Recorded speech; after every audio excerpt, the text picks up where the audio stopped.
I want to introduce Lauren Hogg to my right, a 14-year-old freshman at Marjory Stoneman Douglas High School.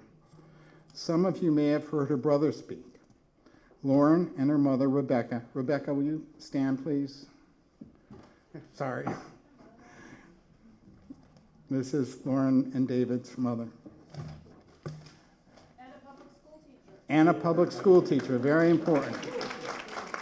These two women represent the strength, the strong women behind David and behind all men who walk in their footsteps.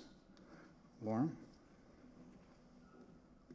Hello, my name is Lauren Hogg, and I'm a freshman at Marjory Stoneman Douglas High School in Parkland, Florida.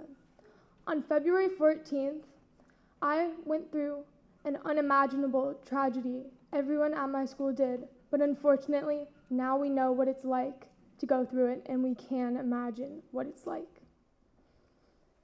I was in my 4th period TV production class when it all started. We were getting ready for the end of the day. We were packing up. We were laughing with my friends. We were having a great Valentine's Day. We were right before this exchanging Valentine's Day gifts with each other. As we were finishing up and we were about to pack up, we heard this sound go off. And we thought it was weird because it was a fire drill. And earlier in the day, we had another one. We assumed that it was just another Valentine's Day prank. As we took our time and packed up, we walked down the stairs eventually, and as we walked down the stairs, people were joking and laughing. We were taking our time. People packed up their backpacks and took their time. And when we got down to the stairs, that's when I realized something really was wrong. As I looked behind my school where the bus loop was, where we were supposed to go for our fire drill, I saw kids running. I saw kids running for their lives, and the look in their eyes is something that no one should ever have to see.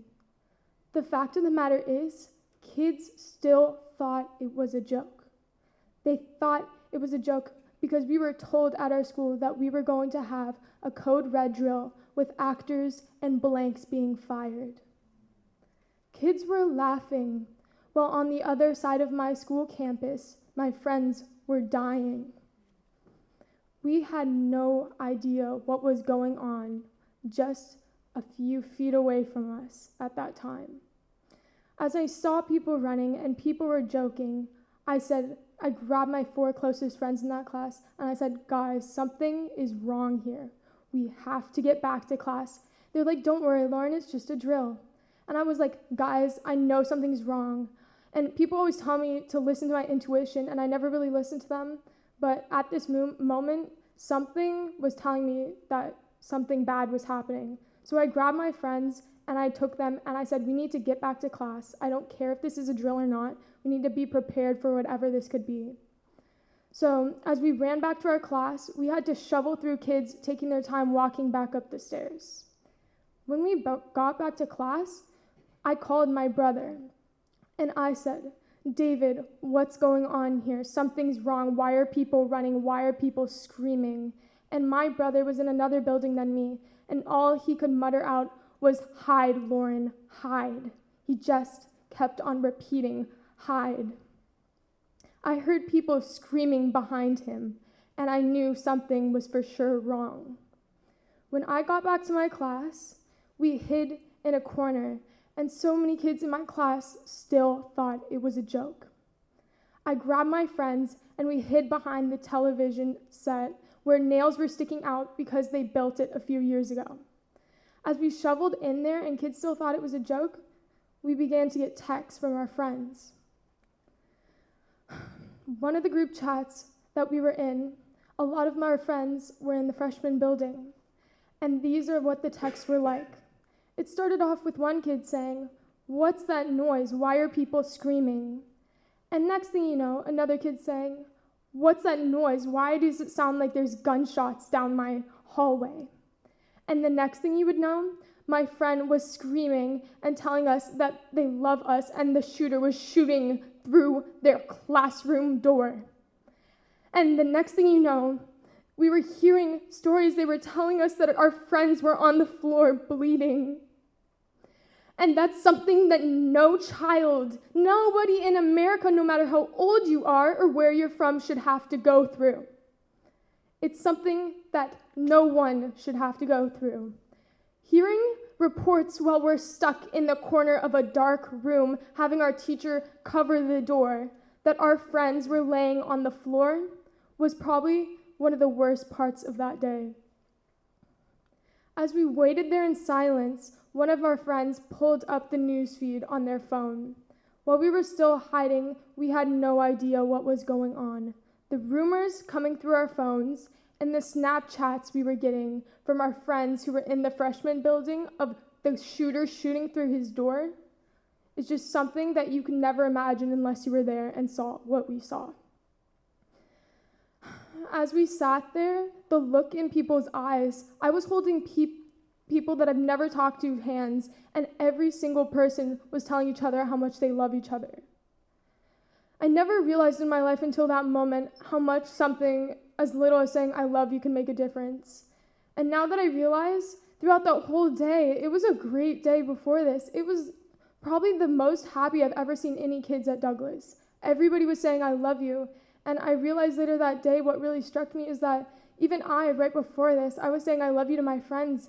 And that could have been the last time I said I love you to my friends or heard I love you from my friends. And for some of my friends, it was their last time hearing that.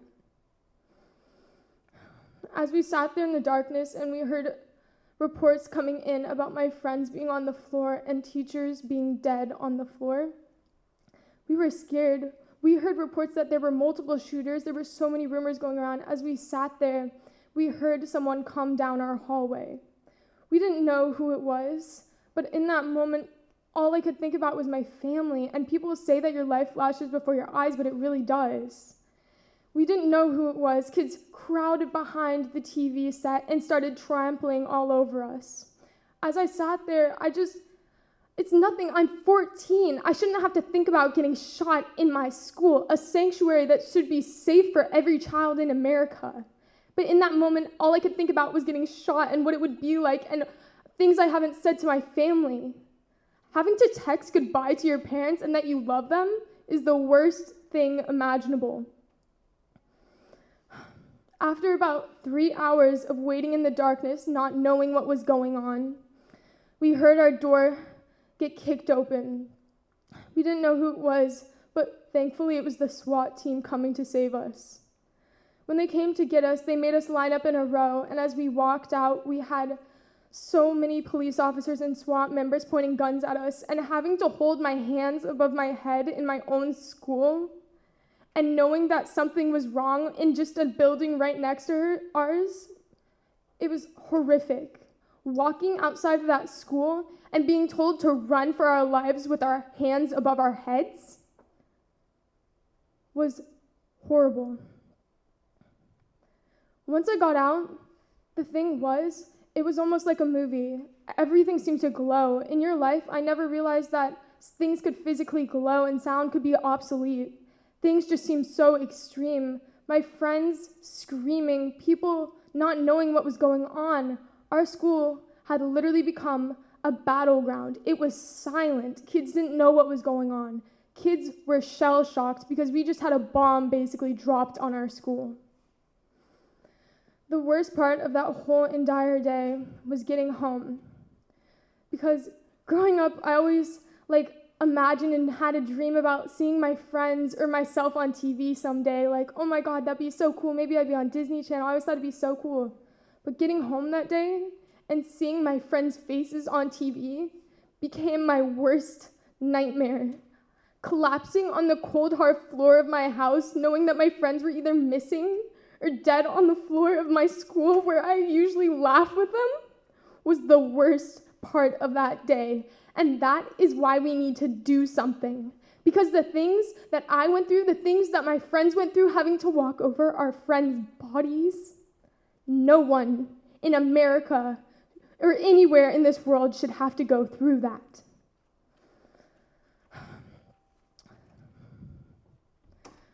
I would just like to add, as part of the Never Again movement, I would like to elaborate on something that hasn't really been that public, like in the news and stuff.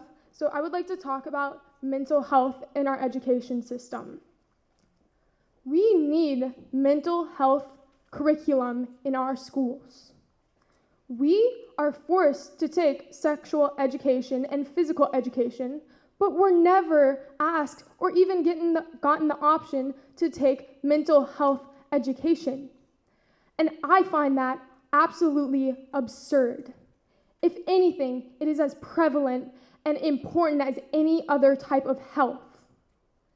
And if we were forced to take this, no matter you liked it or not, it could help you, whether it be yourself and you see the signs in yourself and you go to seek out help, or you see the signs in someone else and you go and talk to them, you walk up to them and talk to them, or go to a counselor and say, I think they're having a hard time. If one person in America could prevent something from like this by learning about mental health, that could make a world of difference. It could save people's lives. One thing I would also like to say is most schools are not addressing the school's social, emotional, and mental needs of the students. Most schools are more concerned about our standardized test scores than our mental health state.